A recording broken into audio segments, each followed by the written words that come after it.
বহিৰাজ্যত সন্ধানহীন যোগী ঘোপাৰ যুৱক মহাৰাষ্ট্ৰৰ নাগপুৰত কাম কৰিবলৈ গৈ দুমাহ ধৰি সন্ধানহীন যুৱকজন যোগী ঘোপাৰ পাছদিয়া প্ৰথম খণ্ড গাঁৱৰ বলেন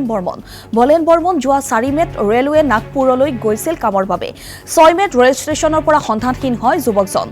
খোৰা গাঁৱৰ ঠিকাদাৰ কামৰুজে লৈ গৈছিল যুৱকজনক শ্ৰমিক হিচাপে কাম কৰিবলৈ দুমাহ ধৰি সন্ধানহীন হৈ আছে যুৱকজন এই সন্দৰ্ভত পৰিয়ালৰ লোকে যোগী ঘোপা থানাত দাখিল কৰিছে এজাহাৰ যুৱকজনৰ আজিকো প্ৰতি কোনো সন্ধান নোলোৱাত চিন্তিত হৈ পৰিছে এতিয়া পৰিয়ালৰ লোক যুৱকজনৰ সন্ধান লাভ কৰাৰ ক্ষেত্ৰত মুখ্যমন্ত্ৰীৰ সহায়ৰ আহ্বান কৰিছে পৰিয়ালৰ লোকে কোনো লোকে যুৱকজনৰ সন্ধান পালে 8139841224 নম্বৰত যোগাযোগ কৰিবলৈ আহ্বান জনাইছে 4-5-2026 তাৰিখে খুৰা ঘৰৰ পৰা প্ৰায় আনুমানিক 1:00মান বজাত ঘৰৰ পৰা কোমৰুলৈ লৈ যোৱা বুলি আমি গম পাওঁ কোমৰুল এজন কণ্ট্ৰেক্টাৰ বুলি গম পাওঁ যে কণ্ট্ৰেক্টাৰ হয় না নাই সেইটো মই নাজানো ঘৰ খৰাগাঁৱৰ স্কুলৰ ওচৰত হয় মাছপাৰা বুলি কয় তেখেতে লৈ যোৱাৰ পিছত 2 দিন পিছত আমি খবৰ পাওঁ যে তোমাৰ খুৰা নাই মানে ফোন কৰিল সিহঁতৰ লগৰ নাই ক'ত গ'ল মই ক'লো ক'ত গ'ল তাৰপিছত পুৱাতে চকুৰ নামৰ ল'ৰা ক'ত বা গ'ল আমিতো গম নাপালোঁ বিচাৰি বুলি আছে গোটেই ট্ৰেইন বিচাৰিল নাই এবাৰ মই ফোন কৰোঁতে খুৰা মোৰ ফোন কেতিয়াও কাটি নিদিয়ে মানে ৰাতি আনুমানিক 12টামান বজাত ফোন কৰিলোঁ 4-5 বাৰ ফোন কৰাৰ পিছত মোৰ ফোনটো কাটি দিল 3-4 বাৰ কৰাৰ পিছত কাটি দিয়াৰ পিছত মোবাইলটো চুইচ অফ হ'ল সেই চুইচ অফৰ পৰা আজি পৰ্যন্ত চুইচ অফ হৈ আছে তাৰ পিছদিনা আমি 6 তাৰিখে এখন দৈখবাত আৰক্ষী থানাত এখন মিচিং বুলি FIR লিখিলোঁ মানুহজন মিচিং বুলি সেই উদ্দেশ্যে আমি আজি প্ৰায় 2.5 মাহমান হ'ল চাগে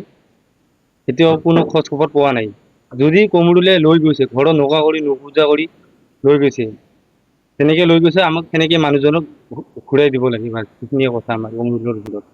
নহ'লে আৰু প্ৰশাসনকতো আমি এখন আৰু যেতিয়া আৰু এটা হিষ্টৰী হৈছিল ট্ৰেইনত সিহঁতৰ সতীৰ্থৰ পৰা মই এটা খবৰ পাইছোঁ যেনেকৈ ট্ৰেইনত গৈ থকা সময়ত কি হ'ল ট্ৰেইনত বুলি পৰি যোৱাৰ পিছত মুখেৰে